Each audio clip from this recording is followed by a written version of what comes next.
Hello everyone. Today we're going to learn and discuss the multiplication of mixed number. So for our example, we have 2 and 1 over 5 multiplied by 1 and 1 over 5. So for this example, the whole number that is 2 and 1 and the fraction that is a 1 over 5 and 1 over 5. So for this example, it is called a mixed fraction or mixed number because it is composed of a whole number and a fraction. So for this example, our solution would be different from addition and subtraction of mixed number. First, we're going to convert this mixed number 2 and 1 over 5 into a improper fraction. Then we're going to convert this 1 and 1 over 5 into improper fraction also. So we have 2 and 1 over 5. In order to convert this into improper fraction, first, copy natin yung denominator na 5.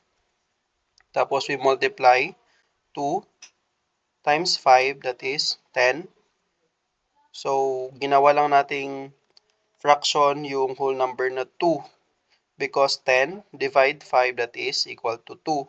Tapos add lang natin yung fraction na 1 over 5. So, that is 10 plus 1, that is 11.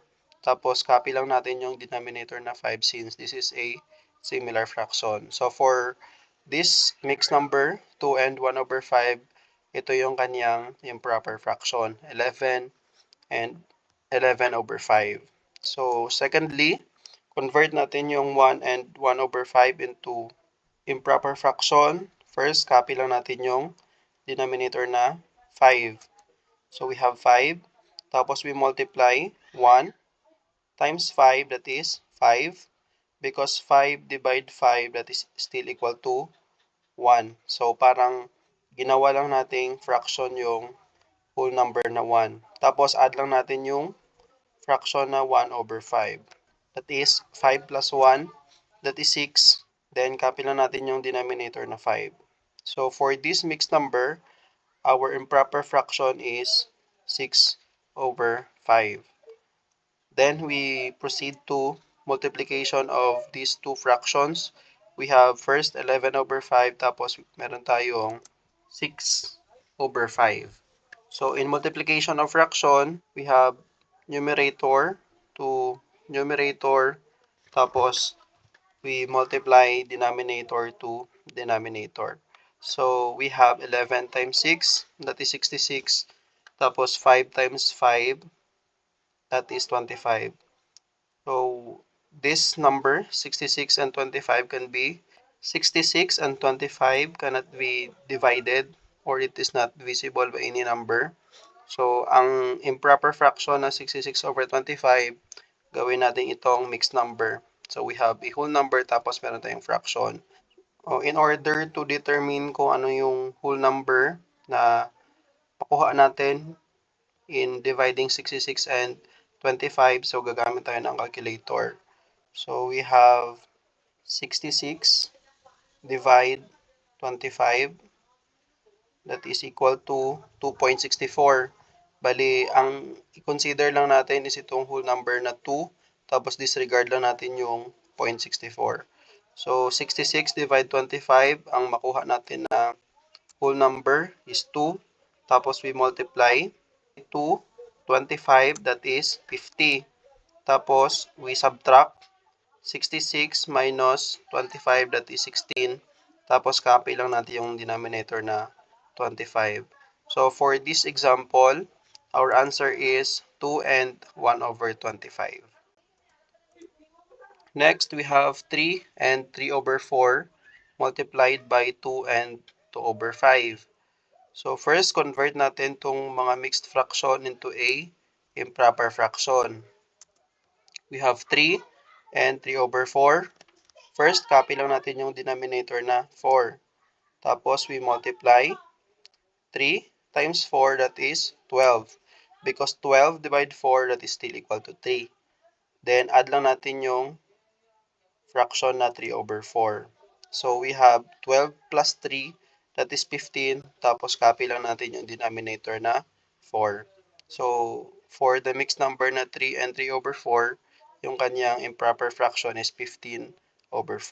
So next, we have 2 and 3/5. Same lang, copy lang natin yung denominator na 5. We multiply 2 times 5, that is 10. Tapos add lang natin din yung fraction na 3/5. So we have 10 plus 3, that is 13. Tapos copy lang natin yung denominator na 5. So we have 13/5. So we can proceed now sa pag-multiply ng ating mga improper fractions. So we have 15/4 multiplied by 13/5. So we multiply 15 times 13, that is 195. Tapos 4 times 5, that is, of course, that is 20. So our answer is 195/20. So this fraction can be divided by 5. So kung meron tayong improper fraction, tingnan lang natin kung divisible ba siya by any number. So in this case, it is divisible by 5. So we divide both sides by 5. So we have 195 divide 5, that is 39. Tapos 20 divide 5, that is 4. So in this improper fraction na 39/4, i-convert natin siya into a mixed number. So first, we divide 39 by 4. So that is 9.75. So disregard lang natin yung 0.95. So ang i-copy lang natin na whole number is itong 9. So that is 9. Tapos we multiply 9 times 4. Ito, 9 times 4, that is 36. Tapos we subtract 39 minus 36, that is 3. Tapos copy lang natin yung denominator na 4. So for this improper fraction, yung kanyang mixed fraction is 9 and 3/4. So for this problem, our answer is 9 and 3/4. Hello everyone, today we're going to learn and discuss about multiplication of mixed number. So we are now in our third part. We have our example 4 and 4/5 multiplied by 3 and 2/3. So for this example, our solution, first, we are going to convert this mixed fraction into a improper fraction and also this one. So first, we have 4 and 4/5. So convert natin ito at gawin nating improper fraction. So first, copy natin ang denominator na 5. Then we multiply 4 times 5, that is 20. If we are going to simplify 20/5, that is 4. So, ginawa lang nating fraction ang whole number na 4. Then, after this, we're going to add 4/5. So, we have 20/5 plus 4/5, that is equal to 20 plus 4, that is 24. Tapos, since this is a similar fraction, copy lang natin yung denominator na 5. So, we have 24/5. This mixed number na 4 and 4/5, this is also equivalent to 24/5. Ginawa lang nating improper fraction. Next, we're going to convert this 3 and 2/3. Gawin nating improper fraction. So una, copy natin yung denominator na 3. Tapos we multiply 3 times 3, that is 9.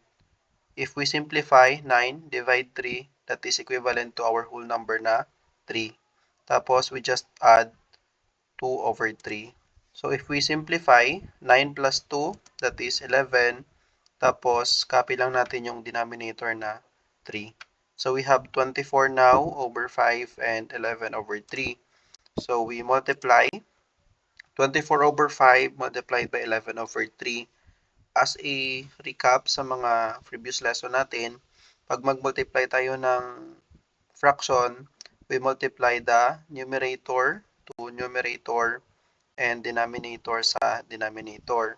So we have 24 times 11, that is 264. Tapos 5 times 3, that is 15. 264 and 15 can be divided by 3. So we divide them by 3. So we have 264, that is 88, tapos 15 divide 3, that is 5. 88/5 cannot be divided or walang number na pwedeng mag-divide sa kanilang dalawa. So as is na tong ating fraction. So we have 88/5 ang gawin na lang natin is i-convert natin itong 88/5 into a mixed number na kagaya nito. So we have 88 divide 5, that is equivalent to 17. So actually 17 is meron pa siyang point something, 'di ba?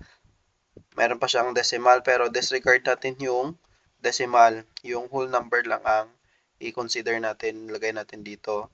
Then we multiply 5 times 17, that is 85.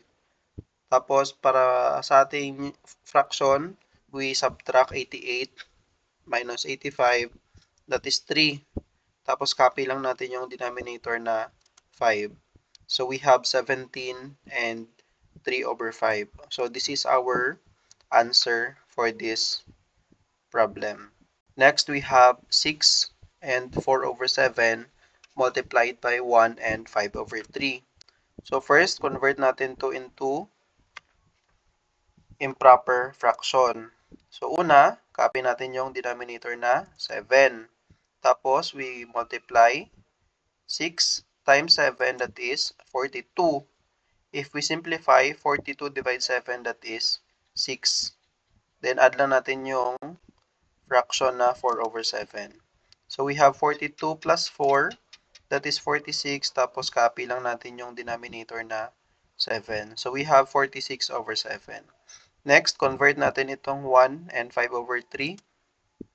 We have 1 and 5/3. First, copy natin yung denominator na 3. Tapos, we multiply 1 times 3, that is 3. If we simplify 3 divide 3, that is still equal to 1. Tapos, add lang natin yung 5/3. We simplify 3 plus 5, that is 8. Tapos, copy lang natin yung denominator na 3. So, we have 8/3. Tapos, we can now proceed sa pag-multiply ng ating mga fractions. We have 46/7 multiplied by 8/3. So, 46 times 8, that is 368. Tapos, 7 times 3, that is 21. So, for this example, 368 and 21 cannot be divided. So, ang gawin na lang natin is i-divide natin itong 368 into 21. So, that is 17. Meron pa siyang point or decimal itong 17. Pero, disregard na natin yung mga decimal. Yung whole number lang ang kukunin natin. So, we have 17. Then, multiply natin ito into 21. So, we have 357. That is 21 times 17, 357. Then, we subtract 368 minus 357. That is 11. Tapos, copy lang natin yung ating denominator na 21. So, this is our answer, 17 and 11/21.